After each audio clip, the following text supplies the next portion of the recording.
আসসালামু আলাইকুম ওয়া রাহমাতুল্লাহি ওয়া বারাকাতুহু। ওয়ালাইকুম আসসালাম ওয়া রাহমাতুল্লাহি ওয়া বারাকাতুহু। জি বলেন। ঠিক আছে। নবী আর সাল্লাল্লাহু আলাইহি ওয়াসাল্লামের রওজায় এত দাঁড়িয়ে বেশি প্রশ্ন সালাম করলে তো ভুলে যাব। কিভাবে দেব?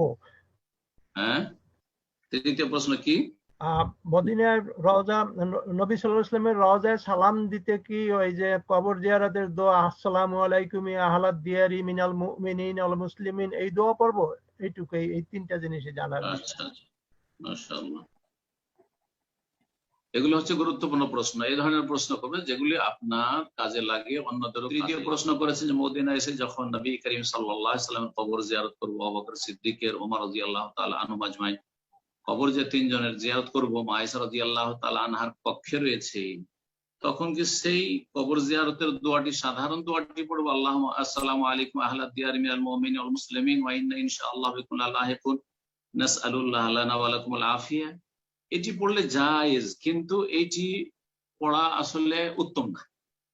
বরং সেখানে রাসূলুল্লাহ সাল্লাল্লাহু আলাইহি সাল্লামকে সম্বোধন করে আপনি সালাম পেশ করবেন, আসসালামু আলাইকা ইয়া রাসূলুল্লাহ, আসসালামু আলাইকা ইয়া খায়রা খালকিল্লাহ, যদি বলতে পারেন ঠিক আছে, না হলে ইয়া রাসূল যথেষ্ট। আসসালামু আলাইকা ইয়া রাসূলুল্লাহ, আসসালামু আলাইকা ইয়া রাসূলুল্লাহ যথেষ্ট।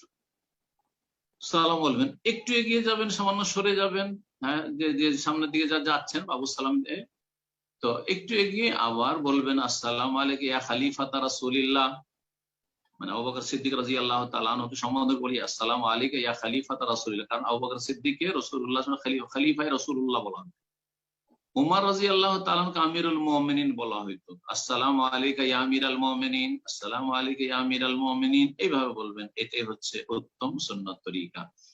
এখানে আপনি প্রশ্ন করতে গিয়ে বললেন নবী সাল্লাল্লাহু আলাইহি ওয়াসাল্লামের রওজা মোবারক যখন জিয়ারত করব, কবরকে রওজা মোবারক বলা আসলে কোরআন হাদিসে নেই।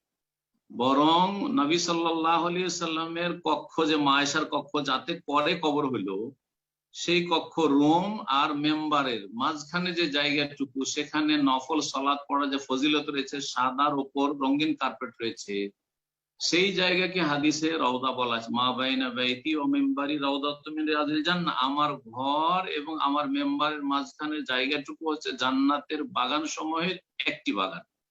এখানে সালাত আদায় করলে জান্নাতের বাগানে পৌঁছিতে পারবেন, অথবা এই জায়গাটুকুকে আল্লাহ জান্নাতের বাগানে সেট করে দিবেন। দ্বিতীয় সেটা ব্যাখ্যা, যেটাই হোক না কেন এই জায়গায় সালাতের ফজিলত রয়েছে। তাহলে রওজা বলা হচ্ছে এই স্থানকে, মসজিদের এই স্থানকে, কিন্তু কবরকে, নবীর কবরকে বা নবীর কবর যে রুমে আছে মা আয়েশার রুমে, সেটার নাম রওজা। এটা বেদাতি ভাষা, সুফিদের ভাষা। তাদের কাছে কবর তিন ভাগ বিভক্ত, নবী সাল্লাল্লাহু আলাইহি ওয়াসাল্লামের কবর রওজায়ে মোবারক, আর যেসব কবরের পূজা হচ্ছে, চিস্তির কবর, জিলানির কবর, আর শাহজালালের কবর, শাহপুরানের কবর, এগুলি হচ্ছে মাজার শরীফ। আর আপনার আমার বাপ মায়ের কবর হচ্ছে কবর, এইরকম ভাগ নেই, সবগুলি কবর, সবগুলি কবর। সুতরাং এই রওজায়ে মোবারক কথাটি পরিত্যাগ করবেন, আর বলবেন নবী সাল্লাল্লাহু আলাইহি ওয়াসাল্লাম কবর, বলেন নবী করিম সাল্লাল্লাহু আলাইহি ওয়াসাল্লাম কবর, আবু বকর সিদ্দিক রাদিয়াল্লাহু তাআলা কবর, এইভাবে বলেন, কোনো বেয়াদবি নাই। সাহাবায়ে কেরাম শত শত হাদিস রয়েছে যে কানা কবরুন নবী সাল্লাল্লাহু আলাইহি ওয়াসাল্লাম, নবী সাল্লাল্লাহু আলাইহি ওয়াসাল্লাম কবর বলতেন তারা। কোন হাদিসে নেই যে কানা রাউদাতুন নবী সাল্লাল্লাহু আলাইহি ওয়াসাল্লাম, নবী সাল্লাল্লাহু আলাইহি ওয়াসাল্লাম রওজা বলতেন সাহাবীরা। আর তারা আমাদের জন্য উত্তম আদর্শ, তারা আমাদের চাইতে অনেক বেশি ভালোবাসতেন। জি, আল্লাহ যেন বোঝার তৌফিক দান করেন। জাযাকুমুল্লাহু খাইরান।